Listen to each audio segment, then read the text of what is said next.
নাহিদ রানাকে প্রথম দেখায় খুব একটা ভয়ঙ্কর মনে হয় না।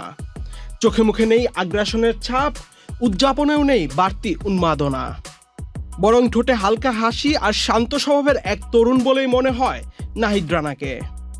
কিন্তু ক্রিকেট মাঠে বল হাতে তিনি যেন সম্পূর্ণ এক ভিন্ন চরিত্র।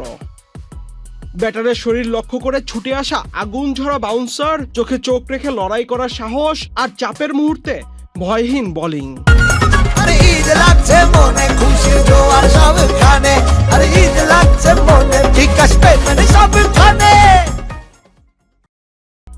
সব মিলিয়ে নাহিদ রানা এখন বাংলাদেশের এক খাঁটি ফাস্ট বোলারের প্রতিচ্ছবি। মাত্র 2 বছর আগে জাতীয় দলে ছিলেন নতুন মুখ, আর আজ টেস্ট ক্রিকেটে বাংলাদেশের পেস আক্রমণের অন্যতম ভরসার নাম নাহিদ রানা।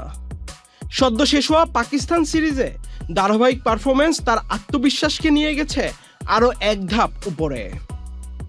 তবে ব্যক্তিগত প্রশংসা কিংবা আলোচনায় খুব একটা মন নেই রানার। আলোচনার কেন্দ্রবিন্দুতে থেকেও নিজেকে দূরে রাখতেই স্বাচ্ছন্দ্য বোধ করেন এই তরুণ পেসার। রানার ভাষায়, চারপাশে আমাকে নিয়ে কে কি বলল সেটা দেখি না, টিম যা চায় আর আমি কতটুকু দিতে পারছি সেটাই আমার লক্ষ্য।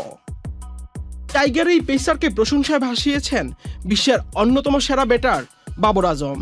তিনি বলেন, নাহিদ খুব মেধাবী ক্রিকেটার, তার গতি আছে। বর্তমানে লাল বলের ক্রিকেটে নাহিদ রানা দ্রুততম বোলারদের একজন। সে উন্নতি করছে, সামনে আরো ভালো করবে। পাকিস্তানের কিংবদন্তি ওয়াসিম আকরামও মুগ্ধ এই তরুণকে দেখে।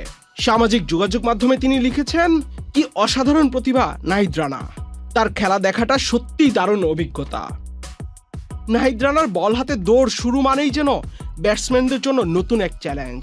তার আগুন গতির বোলিং আর লড়াই করার মানসিকতা তাকে এনে দিয়েছে আলাদা পরিচয়। বাংলাদেশ ক্রিকেটে একসময় পেসারদের নিয়ে যে আক্ষেপ ছিল, সেই গল্প এখন ধীরে ধীরে বদলে যাচ্ছে, আর সেই পরিবর্তনের নতুন প্রতীক হয়ে উঠেছেন নাহিদ রানা।